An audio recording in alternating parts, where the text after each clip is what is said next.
행정처분에 대해서 좀 살펴보겠어요. 여러분들이 가장 어려워하는 게 수험생들이 여러분들이 결격하고 이 행정처분, 경공면 이쪽인데 실은 어렵지 않아요. 근데 시험에는 많이 나온단 말이죠. 여러분 시간에 구애받지 말고 최소한 또 이 정도를 정리하고 한번 가보세요. 자, 일단은 여러분들이 우리 기출문제를 분석해 보면 이 절대적 등록 취소가 가장 시험에 많이 내요. 왜냐하면 반드시 취소해야 된다. 이게 확실하게 떨어지거든요. 근데 임의적 등록 취소는 업무정지로 대체가 돼버리죠. 그래서 임의적 등록 취소는 내기가 쉽지 않아. 그러면 이제 업무정지를 내거든요. 절대적 취소는 꼭 알고 가셔야 돼. 그러면 이 절대적 취소는 자, 일단 사망, 해산해버렸어요. 그러면 반드시 등록을 취소합니다. 부정등록이라고 되어 있죠. 부정. 서류를 이주해서 등록했다는 거죠.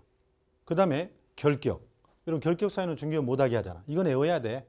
그 다음에 이중등록하고 이중소속을 꼭 외워야 해요. 나머지 이자들, 이중계약서, 이중사무소는 다 임치예요. 상대적 취소. 이게 절대적 취소라니까. 그 이자를 따는 거예요. 앞자리 따서 외워버려야 됩니다. 그 다음에 등록증이 양도돼요. 여러분 자격증이나 등록증이 양도되면 다 취소되죠. 그 다음에 업무정지 기간 중이에요. 중에 중개업을 해버렸다. 그러면은 절대적 취소가 돼요. 또는 소공이 자격정지 기간 중인데 업무를 하게 해버려요. 그러면은 하게 시켜버리면은 교사범. 이런 것은 절치. 그 다음에 최근 1년 이내 이해. 자, 업무정지 2월 달에 한번 받고 4월 달에 업무정지 또 받고 다시 7월 달에 업무정지에 또 걸려요. 그러면 연속 업무정지가 세 번째에 해당되죠. 이때는 반드시 등록을 취소합니다. 그래서 저는 최근 이렇게 딴 거예요. 최근이라는 것은 연속 업무정지 3번 이렇게 기억하면 돼. 그 다음에 등록증 양도대에서 양자, 이중등록, 이중소속, 사망해산, 사자, 업무정지 기간 중에 중개업을 한 자, 부정하게 등록한 자, 그 다음에 결격이에요. 여러분 결격은 무조건 절치라니까. 그 최근 양이사, 김이사, 최이사가 아니라 양이사, 업무가 부결된다. 이렇게 해버리면 됩니다. 자, 그 다음에 지금 시간 관계상 여러분들이 또 자격 취소는 꼭 기억을 해야 돼. 여러분 컨닝에서 땄어. 양도돼요. 이런 건 여러분 상식으로 알아. 이런 건 따로 뭐 외울 필요 없고 소공이 자격정지 기간 중에 중개업을 했다. 또는 이중소속하면 얘는 자격 취소예요. 정지 기간 중을 주의해야 돼. 기간 중에 이중소속이나 중개업한 거. 그 다음에 특히 여러분들이 이 법 위반 징역형을 기억해야 돼. 그러니까 이 법이라는 것은 이런 뭐예요? 3-3이나 1-1. 여기에 따라서 징역형을 선고받으면 자격이 취소돼요. 그러니까 집행유예는 선고받았으니까 취소되겠지. 그러나 선고유예는 아무것도 아니겠죠. 선고를 안 받았으니까. 그 다음에 벌금 받으면 자격 취소는 안 되죠. 그래서 이 법 징역을 꼭 외우세요. 그러면 다른 법 위반으로 징역형 받았네? 그러면 자격 취소가 안 되겠죠. 뭐 횡령죄다, 사기죄, 여러분들 배임죄, 폭행죄 다 자격 취소 안 됩니다. 자, 그러면 자격 취소와 절치는 꼭 좀 알고 가세요. 그럼 이제 그 다음에 또 하나. 여러분 행정처분 효과승계라고 자주 나와요. 여러분이 내년에 중개업을 하다가 자, 내가 폐업했어. 그리고 재등록해요. 그러니까 여러분들이 재등록이란 말을 주의해요. 재등록은 폐업을 전제한 거예요. 폐업하고 다시 등록한 거. 그러면 폐업 전에 이자 거 어떤 결과물을 승계하는 거예요. 그러면 두 가지요. 처분 효과라는 단어를 꼭 찾으세요. 그러니까 이자가 업무정지나 과태료 처분을 한 번씩 받았어. 그리고 폐업했어. 그리고 등록했어. 그러면 이 효과, 기록을 승계한다 이 뜻입니다. 그러면 언제부터 승계하냐? 처벌을 받았으니 처분일로부터 1년 외워야 해요. 그러니까 업무정지, 과태료 처분 효과는 처분일 이렇게 외워야 됩니다. 그 다음에 위반행위라는 것은 뭐겠어요? 문제 풀 때. 이건 처벌을 안 받은 거지. 그냥 위반행위하고 눈치 빠르게 재빨리 폐업해버린 거예요. 그리고 한 1년간 폐업했다가 다시 등록했다고 봐요. 그러면 폐업 전에 위반행위가 있잖아. 여러분 이거 승계해서 처벌해야 되잖아. 그럼 미꾸라지처럼 다 빠져나간단 말이에요. 미꾸라지처럼. 그래서 자, 등록 취소에 위반하고 재빨리 폐업해버렸네. 그러면 폐업기간 3년을 기준으로 따져요. 이거 3년 외워야 해요. 그래서 폐업기간 3년이라고 되어 있네. 3년을 초과해서 폐업을 했으면 승계를 안 하고 3년 이내 1년, 2년 폐업했으면 승계해서 등록 취소한다는 뜻이요. 그러니까 등록 취소는 3년이면 재질이 약한 업무정지는 1년이 되겠죠. 숫자가.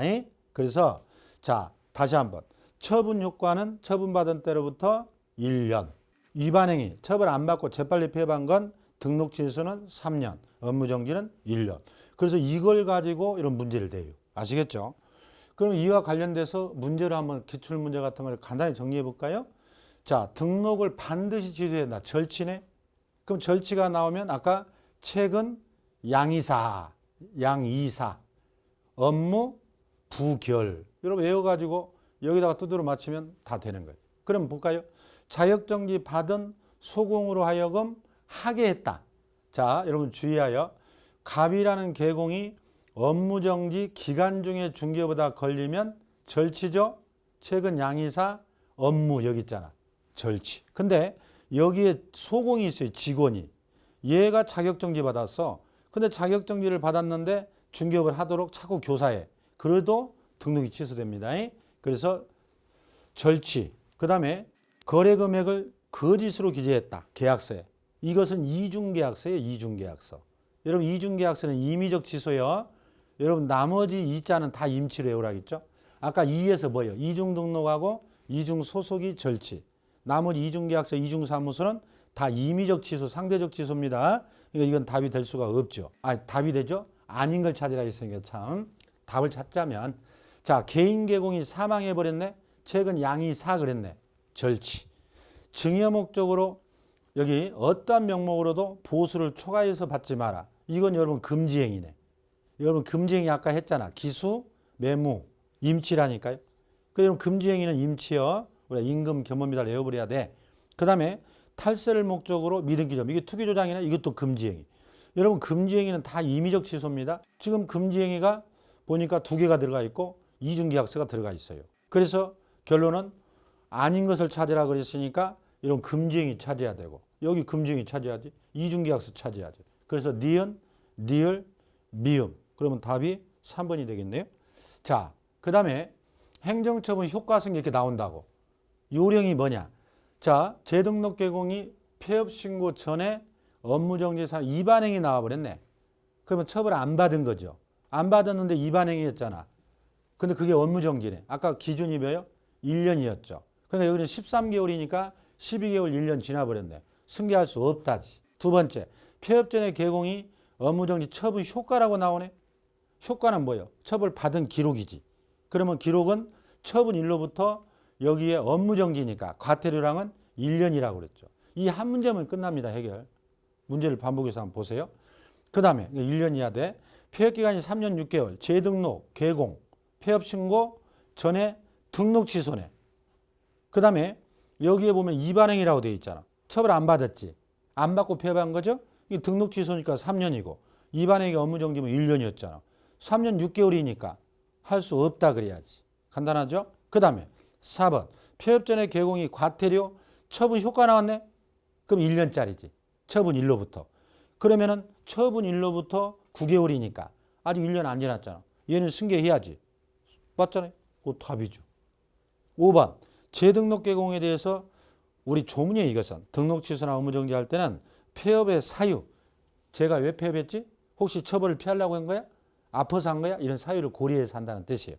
이것은 뭐 조문이니까 고려하지 않는다가 틀렸고. 그러면 다시 한번 얘기하면 이제 이런 문제를 보니까 이게 얼마나 중요한지 아시겠죠? 처분 효과가 나오면 처분일. 위반행위가 나오면 등록 취소인지 업무정지를 정해서 3년, 1년 딱 기억하면 끝이에요. 아시겠죠? 그래서 이 처분 효과에 대해서도 꼭 시험에 나옵니다. 그 다음에 3번. 법률 위반으로 형벌받은 경우 잘못된 거.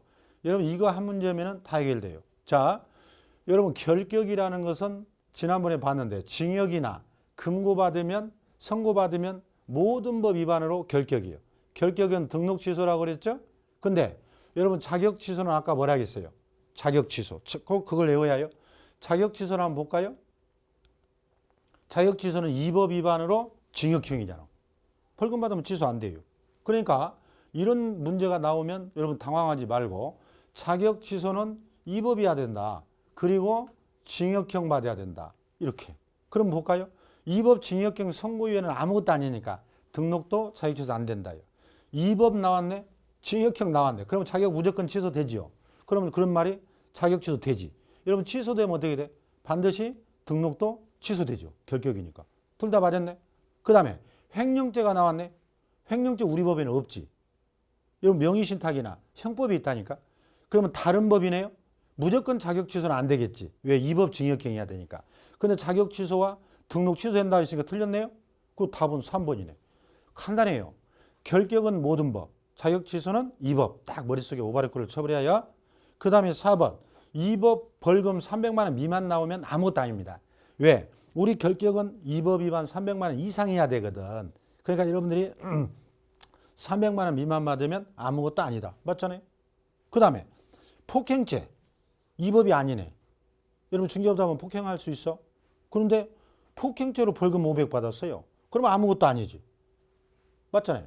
그래서 우리가 결격할 때 이 법 위반으로 벌금, 그것도 300 이상을 받아야 결격 그랬단 말이죠. 그러니까 여러분들이 이 법인지 다른 법인지 또는 모든 법인지 이걸 꼭 구별하세요. 따라서 이 횡령죄 우리 법이 아니기 때문에 자격취소 안 된다. 자, 이렇게 해서 여러분들이 행정처분도 중요한 핵심적인 몇 가지를 정리해 드렸어요.